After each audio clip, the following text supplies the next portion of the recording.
ಇತಿಹಾಸದ ಪುಟಗಳನ್ನು ತಿರುವಿ ಹಾಕಿದಾಗ ಕೆಲವು ಕಥೆಗಳು ಕೇವಲ ಯುದ್ಧದ ಸೋಲು ಗೆಲುವಿನ ಲೆಕ್ಕಾಚಾರಗಳಲ್ಲ. ಅವು ಒಂದು ನಾಡಿನ ಉಸಿರು, ಸ್ವಾಭಿಮಾನದ ಸಂಕೇತ, ಪರಾಕ್ರಮದ ಅಸ್ತಿತ್ವ. ಅಂತಹದ್ದೇ ಮೈನವಿರೇಳಿಸುವ ವೀರಗಾಥೆಯೊಂದು ನಮ್ಮ ಕನ್ನಡ ಮಣ್ಣಿನಲ್ಲಿದೆ. ಸಮಯ ಕ್ರಿಸ್ತಶಕ 7ನೇ ಶತಮಾನ. ಉತ್ತರ ಭಾರತವನ್ನೆಲ್ಲ ತನ್ನದಾಗಿಸಿಕೊಂಡು ಸಕಲೋತ್ತರಾಪತೇಶ್ವರ ಅಂದರೆ ಇಡೀ ಉತ್ತರದ ಒಡೆಯ ಎಂದು ಮೆರೆಯುತ್ತಿದ್ದ ಸಾಮ್ರಾಟ್ ಹರ್ಷವರ್ಧನ. ಅವನ ಬೆನ್ನಿಗಿತ್ತು ಆ ಕಾಲದ ಅತ್ಯಂತ ಬಲಿಷ್ಠವಾದ 1,00,000 ಸೈನಿಕರ ಅಜೇಯ ಸೇನೆ. ನನ್ನ ಗೆಲುವಿನ ಓಟಕ್ಕೆ ಬ್ರೇಕ್ ಹಾಕುವವರು ಯಾರೂ ಇಲ್ಲ, ಇಡೀ ಭಾರತವೇ ನನ್ನ ಕಾಲಡಿಯಲ್ಲಿರಬೇಕು ಎಂಬ ಅಹಂಕಾರದೊಂದಿಗೆ ಆ ಮಹಾಚಕ್ರವರ್ತಿ ದಕ್ಷಿಣದತ್ತ ದಂಡೆತ್ತಿ ಬರುತ್ತಾನೆ. ಆದರೆ ಆತನ ಆಟ ಇಲ್ಲಿ ನಡೆಯಲಿಲ್ಲ. ದಕ್ಷಿಣದ ಹೆಬ್ಬಾಗಿಲಲ್ಲಿ ಹರ್ಷನ ಆ ಅಹಂಕಾರವನ್ನು ಮಣ್ಣುಗೂಡಿಸಲು ನಮ್ಮ ಕನ್ನಡದ ಕಲಿವೀರನೊಬ್ಬ ಕಾಯುತ್ತಿದ್ದ. ಉತ್ತರಕ್ಕೆ ಹರ್ಷವರ್ಧನನಾದರೆ ಇಲ್ಲಿ ದಕ್ಷಿಣಕ್ಕೆ ಈತನೇ ದಕ್ಷಿಣಾಪತೇಶ್ವರ. ಆತನೇ ಬಾದಾಮಿ ಚಾಲುಕ್ಯ ಸಾಮ್ರಾಜ್ಯದ ಅಪ್ರತಿಮ ಚಕ್ರವರ್ತಿ ಇಮ್ಮಡಿ ಪುಲಕೇಶಿ. ಒಂದು ಕಡೆ ಲಕ್ಷಾಂತರ ಸೈನಿಕರ ಬೃಹತ್ ಸೇನೆ, ಅದರ ಮುಂದೆ ನಮ್ಮ ಕನ್ನಡಿಗರು ಗೆಲ್ಲೋಕೆ ಸಾಧ್ಯವಿತ್ತ? ಹರ್ಷನ ಅಶ್ವದಳದ ಆ ರಭಸಕ್ಕೆ ಪುಲಕೇಶಿಯ ಸೈನ್ಯ ಕೊಚ್ಚಿ ಹೋಗಲ್ವಾ? ಇಡೀ ಉತ್ತರ ಭಾರತವೇ ಹರ್ಷನ ಮುಂದೆ ಮಂಡಿಯೂರಿ ಕೂತಾಗ ದಕ್ಷಿಣದ ಈ ರಾಜ ಅವನನ್ನು ಹಿಮ್ಮೆಟ್ಟಿಸಿದ್ದು ಹೇಗೆ?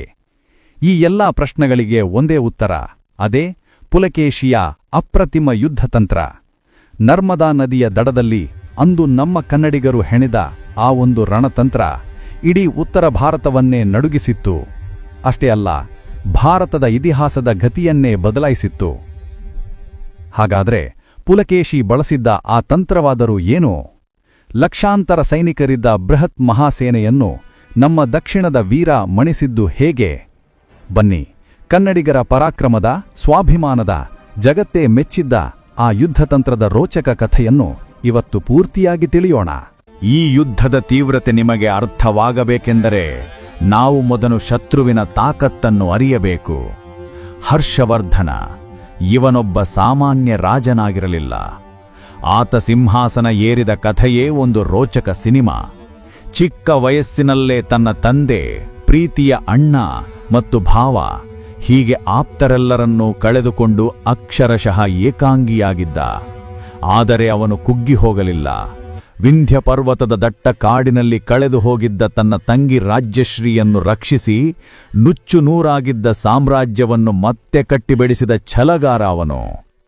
ಕೇವಲ ಕೆಲವೇ ವರ್ಷಗಳಲ್ಲಿ ಚದುರಿ ಹೋಗಿದ್ದ ರಾಜ್ಯಗಳನ್ನೆಲ್ಲ ಒಂದುಗೂಡಿಸಿ ಇಡೀ ಉತ್ತರ ಭಾರತವನ್ನೇ ತನ್ನ ಮುಷ್ಟಿಯಲ್ಲಿಟ್ಟುಕೊಂಡಿದ್ದ ಮಹಾಸಾಮ್ರಾಟ. ಸ್ಥಾಣೇಶ್ವರ ಮತ್ತು ಕನ್ಯಾಕುಬ್ಜ ಈ 2 ಮಹಾನಗರಗಳನ್ನು ರಾಜಧಾನಿಯಾಗಿ ಮಾಡಿಕೊಂಡು ಆತ ಚಕ್ರವರ್ತಿಯಾಗಿ ಮೆರೆದಿದ್ದ.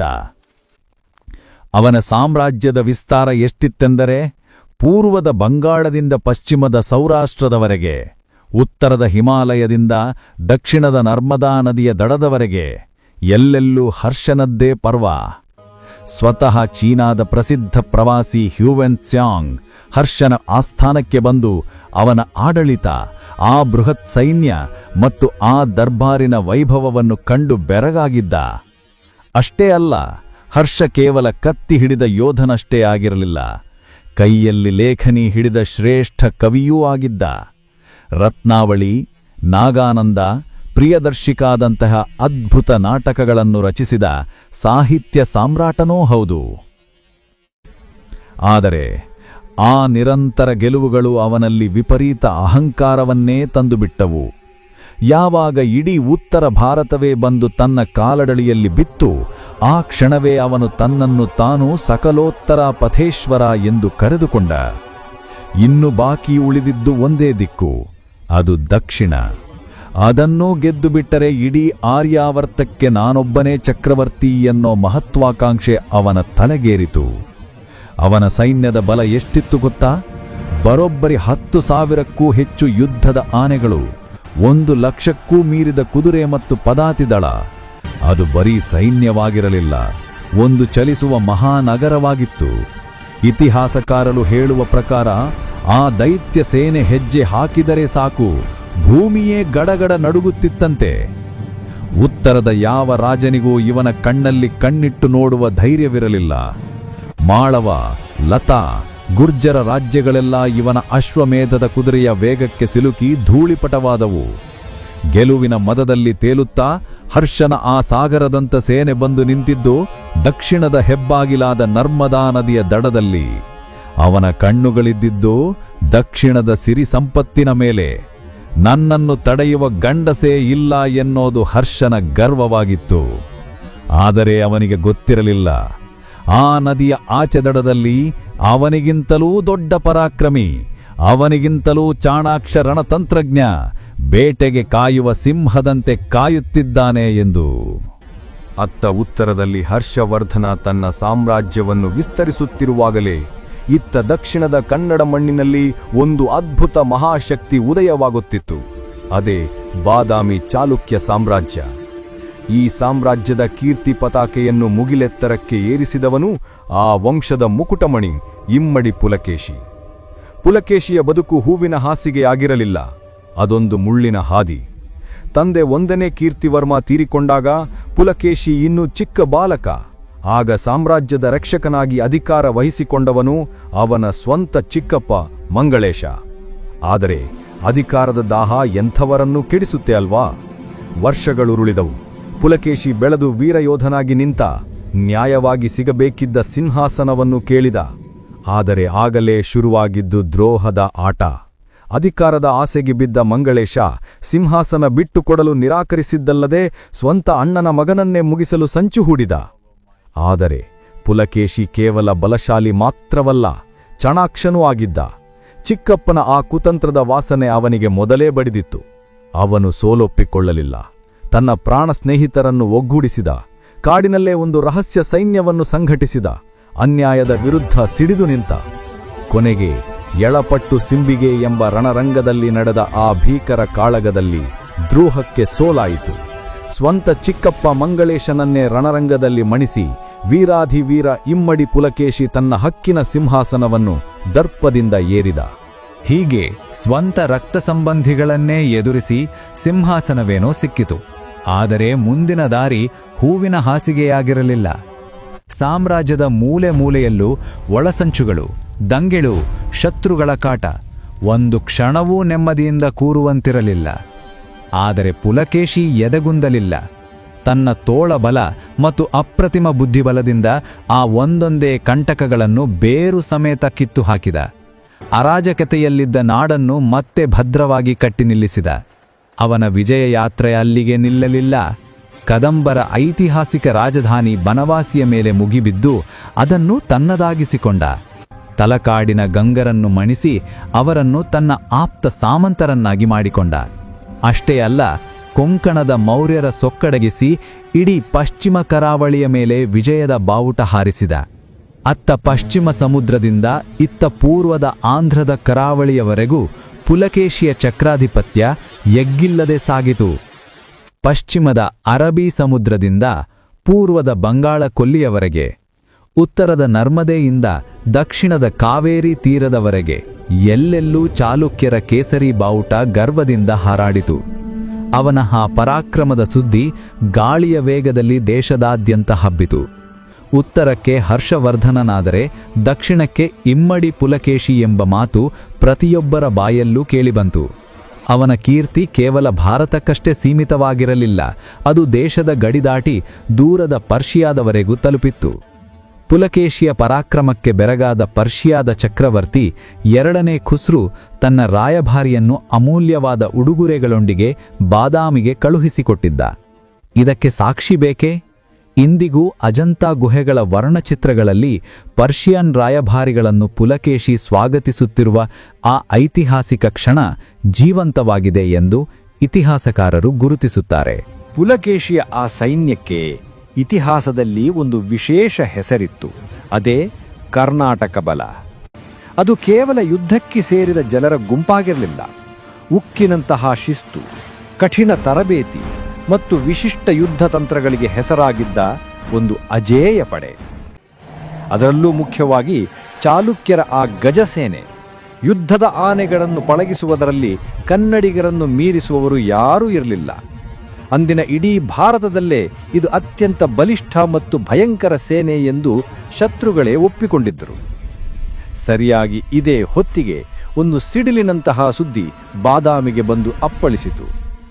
ಪ್ರಭು, ಉತ್ತರದಿಂದ ಹರ್ಷವರ್ಧನ ದಂಡೆತ್ತಿ ಬರುತ್ತಿದ್ದಾನೆ. ಜೊತೆಯಲ್ಲಿ 1,00,000 ಸೈನಿಕರ ಮಹಾಸಾಗರ, ಯಾರಿಂದಲೂ ತಡೆಯಲಾಗದ ಅಶ್ವದಳ. ಈ ಸುದ್ದಿ ಕೇಳಿ ಬೇರೆ ಯಾರೇ ರಾಜನಾಗಿದ್ದರೂ ಭಯದಿಂದ ಎದೆಬಡತ ನಿಂತು ಹೋಗುತ್ತಿತ್ತು.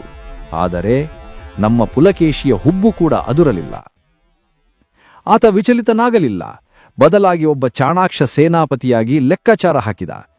ಶತ್ರುವಿನ ನಿಜವಾದ ಬಲ ಯಾವುದು, ಅವನ ದೌರ್ಬಲ್ಯ ಎಲ್ಲಿದೆ, ಅಂತಹ ಬೃಹತ್ ಸೇನೆಯನ್ನು ಎಲ್ಲಿ ಅಡ್ಡಗಟ್ಟಿದರೆ ಗೆಲ್ಲಬಹುದು.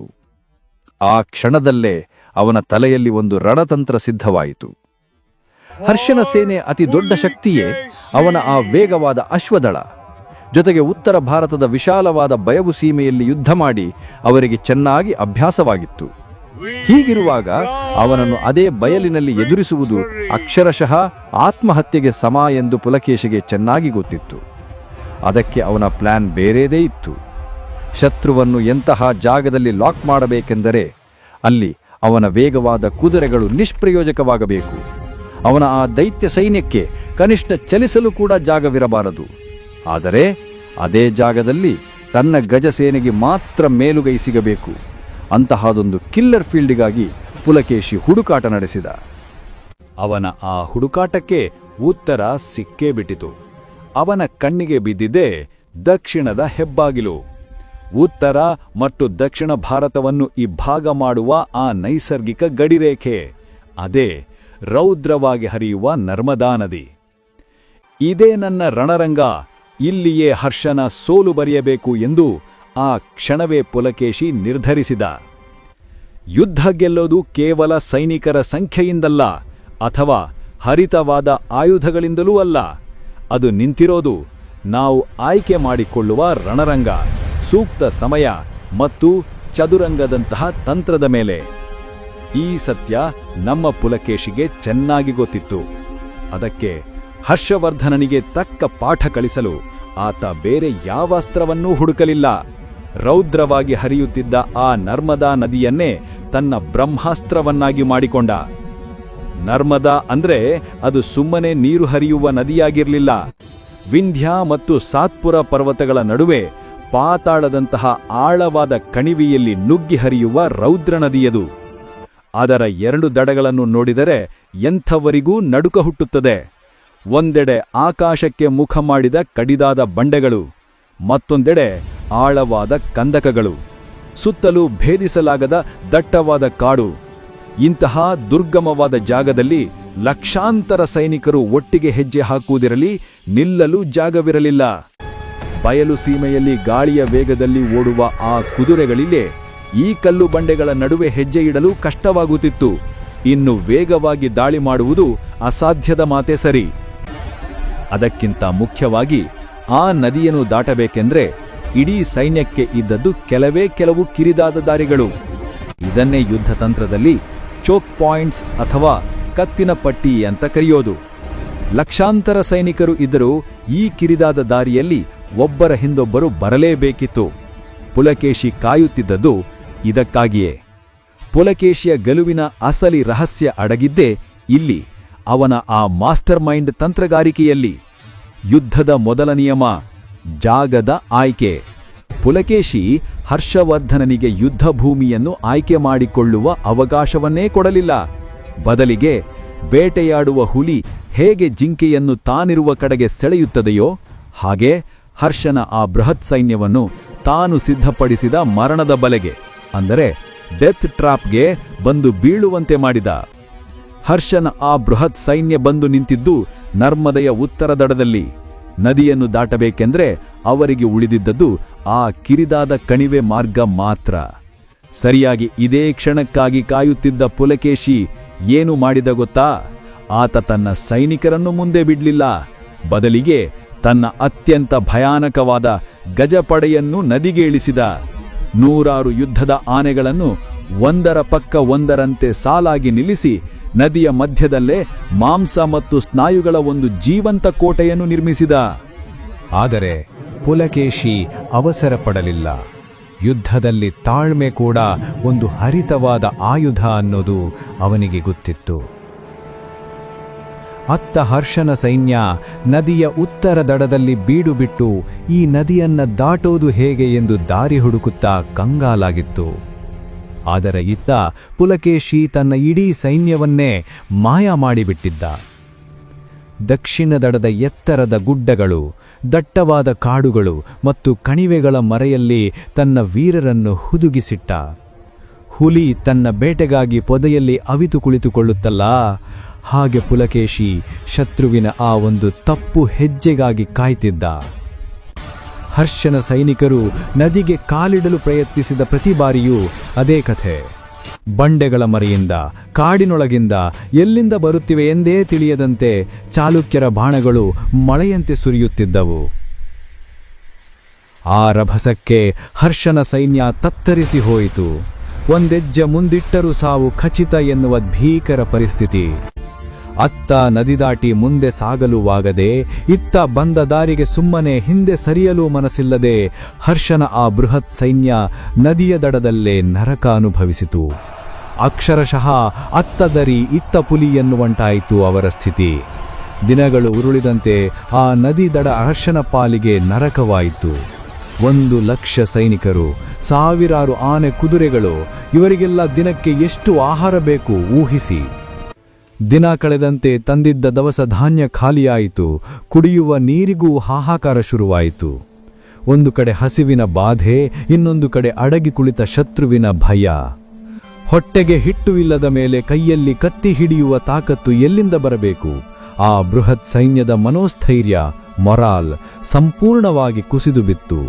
ಯುದ್ಧ ಮಾಡುವುದಿರಲಿ, ಪ್ರಾಣ ಉಳಿದರೆ ಸಾಕು ಎನ್ನುವ ಸ್ಥಿತಿಗೆ ಅವರು ತಲುಪಿದರು.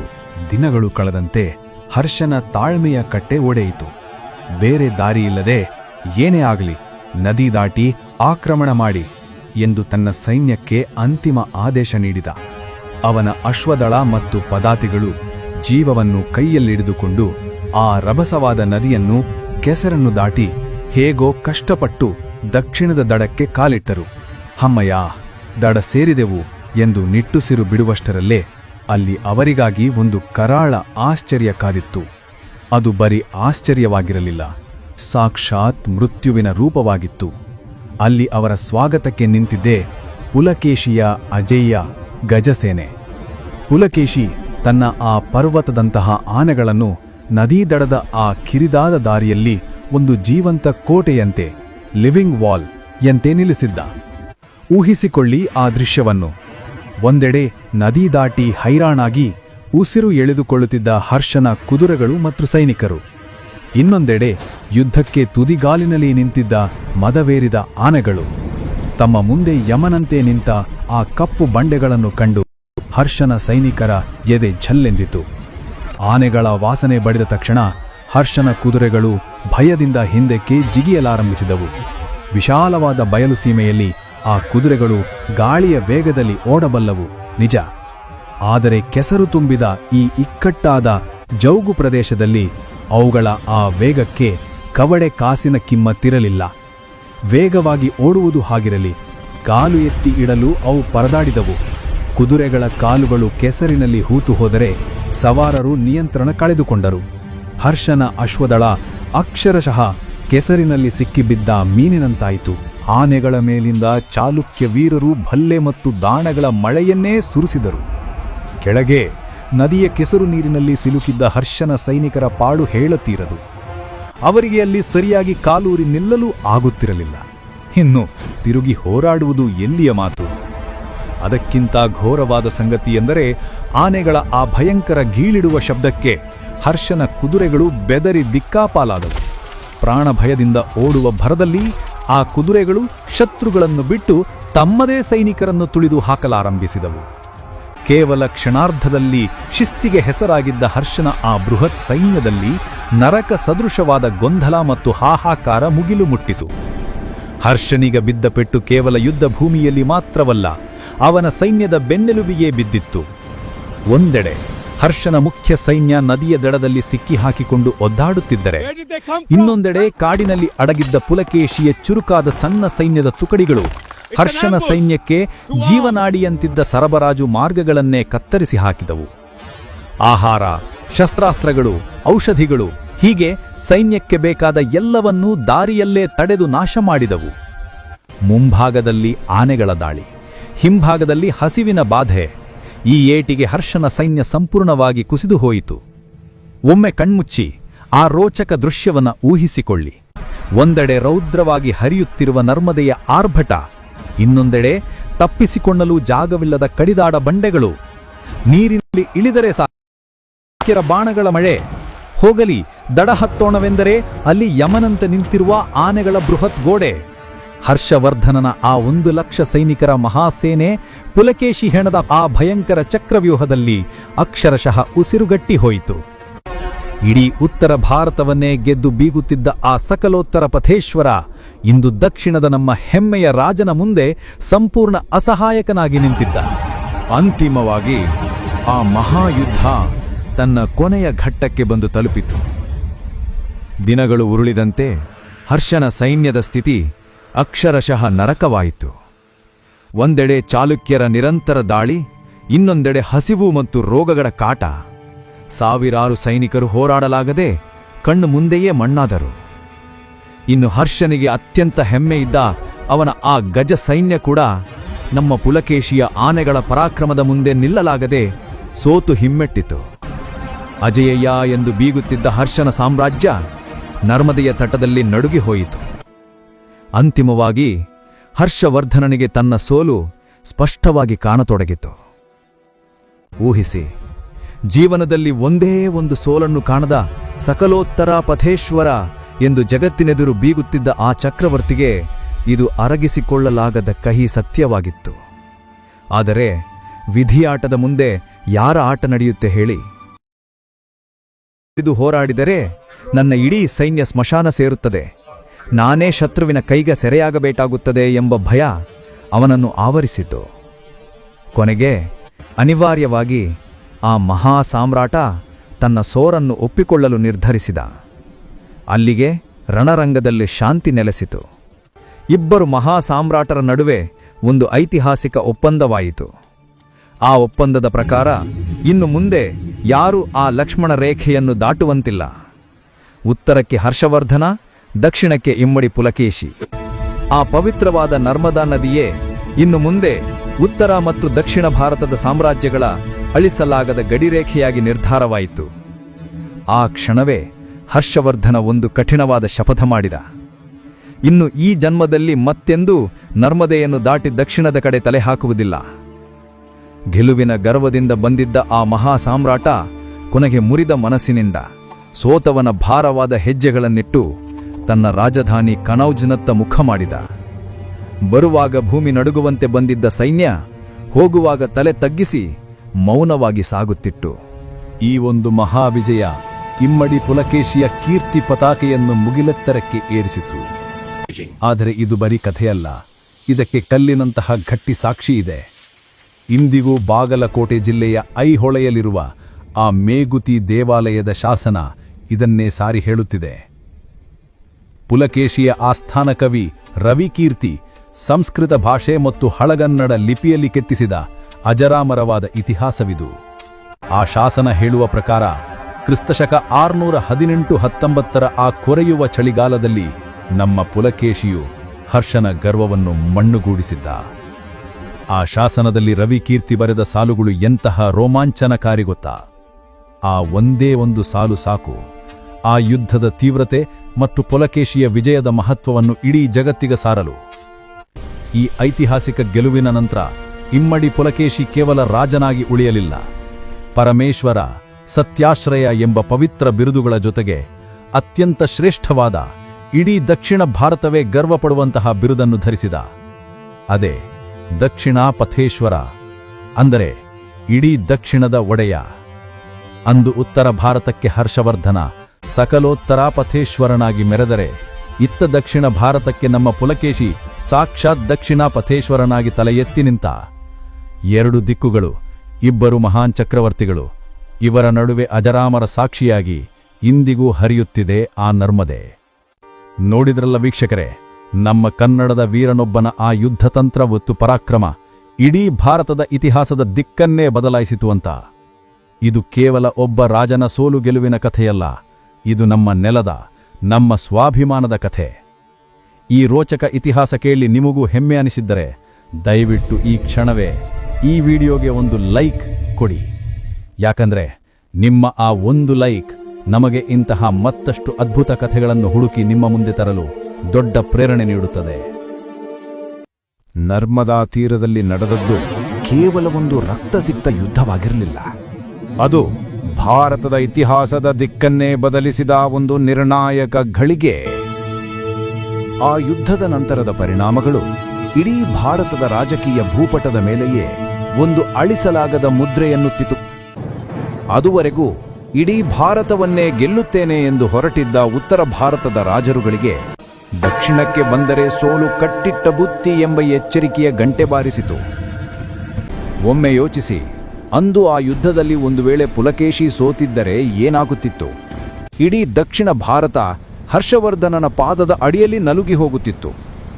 ನಮ್ಮ ದಕ್ಷಿಣದ ವಿಶಿಷ್ಟವಾದ ಸಂಸ್ಕೃತಿ, ನಮ್ಮ ಕಲೆ ಮತ್ತು ನಮ್ಮ ಸಿರಿಗನ್ನಡದಂತಹ ಭಾಷೆಗಳ ಮೇಲೆ ಉತ್ತರದ ಪ್ರಭಾವ ಸಂಪೂರ್ಣವಾಗಿ ಆವರಿಸಿಕೊಳ್ಳುತ್ತಿತ್ತು. ನಮ್ಮತನವೇ ಕಳೆದು ಹೋಗುವ ಅಪಾಯವಿತ್ತು. ಆದರೆ ಪುಲಕೇಶಿಯ ಆ ಒಂದೇ ಒಂದು ಗೆಲುವು ದಕ್ಷಿಣ ಭಾರತದ ರಾಜಕೀಯ ಮತ್ತು ಸಾಂಸ್ಕೃತಿಕ ಸ್ವಾತಂತ್ರ್ಯವನ್ನು ಅಂದು ಶಾಶ್ವತವಾಗಿ ಕಾಪಾಡಿತು. ಅವನು ಕೇವಲ ಯುದ್ಧ ಗೆಲ್ಲಲಿಲ್ಲ, ನಮ್ಮ ಅಸ್ಮಿತೆಯನ್ನೇ ಉಳಿಸಿಕೊಟ್ಟ. ಆ ಮಹಾವಿಜಯದ ನಂತರ ಬಾದಾಮಿ ಚಾಲುಕ್ಯರ ಸಾಮ್ರಾಜ್ಯ ತನ್ನ ವೈಭವದ ಉತ್ತುಂಗವನ್ನೇ ಏರಿತು. ಯುದ್ಧದ ಕಾರ್ಮೋಡ ಸರಿದು ಅಲ್ಲಿ ಕಲೆ ಮತ್ತು ಸಾಹಿತ್ಯದ ಸುವರ್ಣಯುಗ ಆರಂಭವಾಯಿತು. ಪುಲಕೇಶಿಯ ಆಳ್ವಿಕೆಯಲ್ಲಿ ಬರೀ ಕತ್ತಿಯ ಸದ್ದು ಮಾತ್ರವಲ್ಲ, ಉಳಿಯ ಸದ್ದು ಕೂಡ ಜೋರಾಯಿತು. ಕಲೆ ಮತ್ತು ವಾಸ್ತುಶಿಲ್ಪಕ್ಕೆ ಎಂತಹ ಅಪಾರ ಪ್ರೋತ್ಸಾಹ ಸಿಕ್ಕಿತೆಂದರೆ ಬಾದಾಮಿ, ಐಹೊಳೆ ಮತ್ತು ಪಟ್ಟದ ಕಲ್ಲಿನ ಬಂಡೆಗಳೆಲ್ಲವೂ ಸುಂದರ ಕಾವ್ಯಗಳಾಗಿ ಅರಳಿದವು. ಇಂದಿಗೂ ನಾವು ಬಾದಾಮಿ, ಐಹೊಳೆ ಮತ್ತು ಪಟ್ಟದ ಕಲ್ಲಿನಲ್ಲಿ ಕಾಣುವ ಆ ಅದ್ಭುತ ದೇವಾಲಯಗಳಿವೆಯಲ್ಲ, ಅವು ಕೇವಲ ಕಲ್ಲುಗಳಲ್ಲ, ಪುಲಕೇಶಿಯ ಕಾಲದ ಆ ಬಂಗಾರದಂತಹ ಸಮೃದ್ಧಿಗೆ ಎದೆತಟ್ಟಿ ನಿಂತಿರುವ ಮೂಕ ಸಾಕ್ಷಿಗಳು. ಅದರಲ್ಲೂ ಮುಖ್ಯವಾಗಿ ಐಹೊಳೆ. ಈ ಪುಣ್ಯಕ್ಷೇತ್ರವನ್ನು ಇತಿಹಾಸಕಾರರು ಏನಂತ ಕರೀತಾರೆ ಗೊತ್ತಾ? ಭಾರತೀಯ ದೇವಾಲಯ ವಾಸ್ತುಶಿಲ್ಪದ ತೊಟ್ಟಿಲು. ಅಂದ್ರೆ ದಕ್ಷಿಣ ಭಾರತದ ಶಿಲ್ಪಕಲೆ ಅಂಬೆಗಾಲಿಟ್ಟು ಬೆಳೆದು ನಿಂತಿದ್ದೇ ಇಲ್ಲಿ. ಆ ಒಂದು ಸೋಲು ಹರ್ಷನ ಎದೆಯಲ್ಲಿ ಎಂತಹ ಭಯ ಹುಟ್ಟಿಸಿತೆಂದರೆ ಆತ ತನ್ನ ಜೀವಮಾನದಲ್ಲಿ ಮತ್ತೆಂದೂ ದಕ್ಷಿಣದತ್ತ ದಂಡೆತ್ತಿ ಬರುವ ಸಾಹಸಕ್ಕೆ ಕೈ ಹಾಕಲೇ ಇಲ್ಲ. ಇಡೀ ಭಾರತವನ್ನೇ ಆಳಬೇಕೆಂಬ ಅವನ ಆ ದಿಗ್ವಿಜಯದ ಕನಸಿಗೆ ನರ್ಮದೆಯ ತೀರದಲ್ಲಿ ಒಂದು ಶಾಶ್ವತವಾದ ತಡೆಗೋಡೆ ನಿರ್ಮಾಣವಾಯಿತು. ಅಂದಿನಿಂದ ಆ ನದಿಯ ಆಚೆಗೆ ಹರ್ಷ, ಈಚೆಗೆ ಪುಲಕೇಶಿ.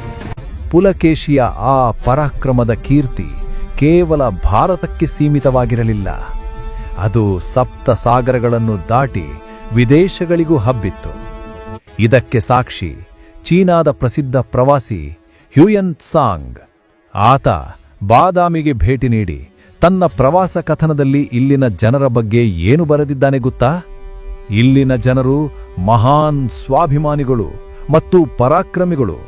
ಇವರು ಉಪಕಾರ ಮಾಡಿದವರಿಗೆ ಪ್ರಾಣವನ್ನೇ ಕೊಡುತ್ತಾರೆ, ಆದರೆ ಅಪಕಾರ ಮಾಡಿದರೆ ಮಾತ್ರ ಸೇಡು ತೀರಿಸಿಕೊಳ್ಳದೆ ಬಿಡುವುದಿಲ್ಲ ಎಂದು ಅಂದೇ ಕನ್ನಡಿಗರ ಧೈರ್ಯ ಮತ್ತು ಅಸ್ಮಿತೆಯನ್ನು ಜಗತ್ತಿನ ಮುಂದೆ ಕೊಂಡಾಡಿದ್ದಾನೆ. ಆದರೆ ವಿಧಿಯಾಟವನ್ನು ಬಲ್ಲವರು ಯಾರು? ಇತಿಹಾಸದ ಪುಟಗಳಲ್ಲಿ ಎಲ್ಲಾ ಕಥೆಗಳು ಸುಖಾಂತ್ಯ ಕಾಣುವುದಿಲ್ಲ. ಕಾಲಚಕ್ರ ಯಾರನ್ನೂ ಬಿಡುವುದಿಲ್ಲ. ಉತ್ತರದ ಸಾಮ್ರಾಟ ಹರ್ಷವರ್ಧನನನ್ನೇ ಮಂಡಿಯೂರಿಸಿದ್ದ, ಇಡೀ ದಕ್ಷಿಣ ಭಾರತವನ್ನೇ ಏಕಚಕ್ರಾಧಿಪತ್ಯದಲ್ಲಿ ಆಳಿದ್ದ ಆ ಮಹಾವೀರನ ಜೀವನದ ಕೊನೆಯ ಅಧ್ಯಾಯ ಮಾತ್ರ ಅತ್ಯಂತ ದುರಂತಮಯವಾಗಿತ್ತು. ಗೆಲುವಿನ ಶಿಖರವೇರಿದ್ದ ಪುಲಕೇಶಿ ಕೊನೆಗೆ ಅದೇ ಕಾಲದ ಸುಳಿಗೆ ಸಿಲುಕಬೇಕಾಯಿತು. ದಕ್ಷಿಣ ಭಾರತದಲ್ಲಿ ಚಾಲುಕ್ಯರಿಗೆ ಸವಾಲು ಹಾಕುವಂತಹ ಮತ್ತೊಂದು ಪ್ರಬಲ ಶಕ್ತಿಯಿತ್ತು. ಅದೇ ಕಂಚಿಯ ಪಲ್ಲವ ಸಾಮ್ರಾಜ್ಯ. ಇವರಿಬ್ಬರ ನಡುವಿನ ದ್ವೇಷ ಹಾವು ಮುಂಗುಸಿಯ ದ್ವೇಷದಂತಿತ್ತು. ಹಿಂದೆ ಇದೇ ಪುಲಕೇಶಿ ಪಲ್ಲವರ ರಾಜ 1ನೇ ಮಹೇಂದ್ರವರ್ಮನನ್ನು ಯುದ್ಧದಲ್ಲಿ ಸೋಲಿಸಿ ಅವಮಾನಿಸಿದ್ದ. ಆದರೆ ಆ ಸೋಲಿನ ಕಥೆಯ ಅಲ್ಲಿಗೆ ಮುಗಿಯಲಿಲ್ಲ. ಗಾಯಗೊಂಡ ಸಿಂಹದಂತೆ ಮಹೇಂದ್ರವರ್ಮನ ಮಗ 1ನೇ ನರಸಿಂಹವರ್ಮ ಕಾಯುತ್ತಿದ್ದ. ತನ್ನ ತಂದೆಯ ಸೋಲಿಗೆ ರಕ್ತದಿಂದಲೇ ಬದಲಿ ತೀರಿಸಿಕೊಳ್ಳಲು ಆತ ಪ್ರತಿಕಾರದ ಜ್ವಾಲೆಯಲ್ಲಿ ಕುದಿಯುತ್ತಿದ್ದ. ಕ್ರಿಸ್ತಶಕ 642ರಲ್ಲಿ ಸೇಡಿನ ಕಿಡಿ ಹೊತ್ತಿಸಿಕೊಂಡಿದ್ದ ಪಲ್ಲವರಾಜ ನರಸಿಂಹವರ್ಮ ಒಂದು ಬೃಹತ್ ಸೈನ್ಯದೊಂದಿಗೆ ಬಾದಾಮಿಯ ಕೋಟೆಯ ಮೇಲೆ ಸಿಡಿಲಿನಂತೆ ಎರಗಿದ. ಆಗ ನಮ್ಮ ಪುಲಕೇಶಿಗೆ ಇಳಿವಯಸ್ಸು, ಮೈಯಲ್ಲಿ ಮೊದಲಿನ ಶಕ್ತಿ ಇರಲಿಲ್ಲ. ಆದರೂ ಆ ಮುದುಕ ಸಿಂಹ ಅಂಜಲಿಲ್ಲ. ನನ್ನ ನಾಡನ್ನು ಬಿಟ್ಟುಕೊಡೆನೋ ಎಂದು ಗರ್ಜಿಸುತ್ತಾ ರಣರಂಗದಲ್ಲಿ ಎದುರಾಳಿಗಳ ರುಂಡ ಚೆಂಡಾಡುತ್ತಾ ಕೊನೆಯ ಉಸಿರು ಇರುವವರೆಗೂ ವೀರಾವೇಶದಿಂದ ಹೋರಾಡಿದ. ಆದರೆ ವಿಧಿ ಲಿಖಿತವೇ ಬೇರೆಯಾಗಿತ್ತು. ಹರ್ಷವರ್ಧನನನ್ನೇ ನಡುಗಿಸಿದ ಆ ಮಹಾಪರಾಕ್ರಮಿ ಅಂದು ರಣರಂಗದಲ್ಲೇ ವೀರಮರಣವನ್ನಪ್ಪಿದ. ಆ ದುರಂತದ ನಂತರ ಅಜೇಯವಾಗಿದ್ದ ಬಾದಾಮಿ ಪಲ್ಲವರ ವಶವಾಯಿತು. ಮುಂದಿನ ಬರೋಬ್ಬರಿ 13 ವರ್ಷಗಳ ಕಾಲ ಚಾಲುಕ್ಯರ ರಾಜಧಾನಿ ಕತ್ತಲಲ್ಲಿ ಮುಳುಗಿತು. ಒಬ್ಬ ಮಹಾವೀರನ ಅಂತ್ಯ ಹೀಗೆ ದುರಂತವಾಗಿರಬಹುದು. ಆದರೆ ಪುಲಕೇಶಿಯ ಕಥೆ ಅಲ್ಲಿಗೆ ಮುಗಿಯಲಿಲ್ಲ. ಹುಲಿಯ ಮಗ ಹುಲಿಯೇ ಅಲ್ಲವೇ? ಅವನ ರಕ್ತ ಕುದಿಯುತ್ತಿತ್ತು. ಅವನ ಮಗ 1ನೇ ವಿಕ್ರಮಾದಿತ್ಯನ ರೂಪದಲ್ಲಿ ಬೂದಿಯಿಂದ ಎದ್ದು ಬರುವ ಫೀನಿಕ್ಸ್ ಪಕ್ಷಿಯಂತೆ ಆತ ಸಿಡಿದೆದ್ದ. ಛಿದ್ರವಾಗಿದ್ದ ಸೈನ್ಯವನ್ನು ಮತ್ತೆ ಒಂದುಗೂಡಿಸಿದ. ಪಲ್ಲವರನ್ನು ಬಾದಾಮಿಯಿಂದ ಅಟ್ಟಾಡಿಸಿ ಸೋಲಿಸಿದ. ಕಳೆದು ಹೋದ ತನ್ನ ತಂದೆಯ ಸಾಮ್ರಾಜ್ಯವನ್ನು ಮರಳಿ ಪಡೆದು ಚಾಲುಕ್ಯರ ವೈಭವವನ್ನು ಮತ್ತೆ ಜಗತ್ತಿಗೆ ಸಾರಿದ. ಸೂರ್ಯ ಮುಳುಗಿರಬಹುದು, ಆದರೆ ಕತ್ತಲು ಶಾಶ್ವತವಲ್ಲ ಎಂಬುದನ್ನು ಜಗತ್ತಿಗೆ ತೋರಿಸಿಕೊಟ್ಟ. ನಾವು ಇಂದು ಕೇಳಿದ ಈ ವೀರಗಾಥೆ ಬರೋಬ್ಬರಿ 1400 ವರ್ಷಗಳಷ್ಟು ಹಳೆಯದು. ಕಾಲದ ಸುಳಿಯಲ್ಲಿ ಶತಮಾನಗಳೇ ಕಳೆದಿರಬಹುದು, ಆದರೆ ಆ ಕಥೆಯಲ್ಲಿರುವ ಆ ಛಲ, ಆ ಸ್ಫೂರ್ತಿ ಮತ್ತು ಆ ಸ್ವಾಭಿಮಾನದ ಸಂದೇಶ ಇಂದಿಗೂ ಕೂಡ ಅಷ್ಟೇ ಪ್ರಸ್ತುತ. ಇಂತಹ ಇತಿಹಾಸವೇ ನಮ್ಮ ಬದುಕಿಗೆ ದಾರಿದೀಪ. ಶತ್ರು ಎಷ್ಟೇ ಬಲಿಷ್ಠನಾಗಿರಲಿ, ಅವನನ್ನು ಕೇವಲ ತೋಳ್ಬಲದಿಂದ ಮಣಿಸಲು ಸಾಧ್ಯವಿಲ್ಲ. ನಿಜವಾದ ಗೆಲುವು ಸಿಗೋದು ಯಾವಾಗ ಗೊತ್ತಾ? ನಮ್ಮ ಬುದ್ಧಿವಂತಿಕೆ ಮತ್ತು ನಮ್ಮಲ್ಲಿರುವ ಸಂಪನ್ಮೂಲಗಳನ್ನು ನಾವು ಹೇಗೆ ಅಸ್ತ್ರವನ್ನಾಗಿ ಬಳಸ್ಕೊಳ್ತೀವಿ ಅನ್ನೋದರ ಮೇಲೆ. ಬಲಕ್ಕಿಂತ ಯುಕ್ತಿ ಮೇಲೂ, ಆಯುಧಕ್ಕಿಂತ ಆಲೋಚನೆ ಹರಿತವಾಗಿರಬೇಕು. ಇದೇ ಪುಲಕೇಶಿ ನಮಗೆ ಕಲಿಸಿಕೊಟ್ಟ ಪಾಠ. ನೋಡಿ, ಹರ್ಷನ ಆ ಲಕ್ಷಾಂತರ ಸೈನ್ಯವನ್ನು ಕಂಡು ಪುಲಕೇಶಿ ಎದೆಗುಂದಲಿಲ್ಲ. ಬದಲಿಗೆ ತನ್ನ ನೆಲದ ಮೇಲಿನ ಹಿಡಿತ, ಗಜಸೇನೆಯ ತಾಕತ್ತು ಮತ್ತು ಚಾಣಾಕ್ಷ ತಂತ್ರಗಾರಿಕೆಯನ್ನೇ ತನ್ನ ಅಸ್ತ್ರವನ್ನಾಗಿ ಮಾಡಿಕೊಂಡ. ಜಗತ್ತೇ ಅಸಾಧ್ಯ ಅಂದಿದ್ದ ಆ ವಿಜಯವನ್ನು ಸುಲಭವಾಗಿ ಸಾಧಿಸಿ ಚರಿತ್ರೆ ಸೃಷ್ಟಿಸಿದ. ಸ್ನೇಹಿತರೆ, ಇದು ಕೇವಲ ಚರಿತ್ರೆಯ ಪಾಠವಲ್ಲ, ಇದು ನಮ್ಮ ಬದುಕಿನ ಪಾಠ. ನಮ್ಮ ಕಣ್ಮುಂದಿರುವ ಸಮಸ್ಯೆಗಳು ಆ ಹರ್ಷನ ಸೈನ್ಯದಂತೆ ಬೆಟ್ಟದಷ್ಟು ದೊಡ್ಡದಾಗಿ ಕಾಣಿಸಬಹುದು. ಆದರೆ ಪುಲಕೇಶಿಯಂತೆ ನಮ್ಮಲ್ಲಿ ಬುದ್ಧಿವಂತಿಕೆ, ಆತ್ಮವಿಶ್ವಾಸ ಮತ್ತು ಸರಿಯಾದ ತಂತ್ರವಿದ್ದರೆ ಸಾಕು, ಎಂತಹ ದೊಡ್ಡ ಸವಾಲನ್ನು ಎದುರಿಸಿ ನಾವು ಗೆದ್ದು ಬೀರಬಹುದು. ನೆನಪಿರಲಿ, ಗೆಲುವು ಬಲದಿಂದಲ್ಲ, ಬುದ್ಧಿಯಿಂದ ಬರುತ್ತದೆ. ನಮ್ಮ ಕರ್ನಾಟಕದ ಇತಿಹಾಸ ಅಂದ್ರೆ ಅದು ಬರೀ ಒಬ್ಬಿಬ್ಬರ ಕಥೆಯಲ್ಲ, ಅದು ಅಸಂಖ್ಯಾತ ವೀರರ ಸಾಹಸಗಾಥೆಗಳ ಮಹಾಸಾಗರ. ಚಾಲುಕ್ಯರು, ಗಂಗರು, ಕದಂಬರು, ರಾಷ್ಟ್ರಕೂಟರು, ಹೊಯ್ಸಳರು, ವಿಜಯನಗರದ ಅರಸರು, ಪಟ್ಟಿ ಮಾಡ್ತಾ ಹೋದರೆ ಮುಗಿಯೋದೇ ಇಲ್ಲ. ಇವರೆಲ್ಲರೂ ಈ ನೆಲದ ಗಾಂಭೀರ್ಯವನ್ನು, ಘನತೆಯನ್ನು ಜಗತ್ತಿನ ಮೂಲೆ ಮೂಲೆಗೂ ಸಾರಿದವರು. ಆದರೆ ವಿಪರ್ಯಾಸ ಅಂದ್ರೆ ನಮ್ಮಲ್ಲಿ ಬಹಳಷ್ಟು ಜನರಿಗೆ ನಮ್ಮದೇ ಇತಿಹಾಸದ ಈ ಸುವರ್ಣಪುಟಗಳ ಬಗ್ಗೆ ಸರಿಯಾಗಿ ತಿಳಿದೇ ಇಲ್ಲ. ನಮ್ಮ ಆಸ್ತಿ ನಮಗೆ ಗೊತ್ತಿಲ್ಲದಂತಾಗಿದೆ. ನೋಡಿದ್ರಲ್ಲ ಸ್ನೇಹಿತರೆ, ಇತಿಹಾಸವನ್ನು ನಾವು ಮರೆತರೆ ಭವಿಷ್ಯ ನಮ್ಮನ್ನು ಮರೆಯುತ್ತದೆ. ನಮ್ಮ ನಾಡಿನ ಇಂತಹ ಅಸಂಖ್ಯಾತ ವೀರರ ಕಥೆಗಳನ್ನು ಹುಡುಕಿ ನಿಮ್ಮ ಮುಂದೆ ತರುವುದು ನಮ್ಮ ಚಿಕ್ಕ ಪ್ರಯತ್ನ.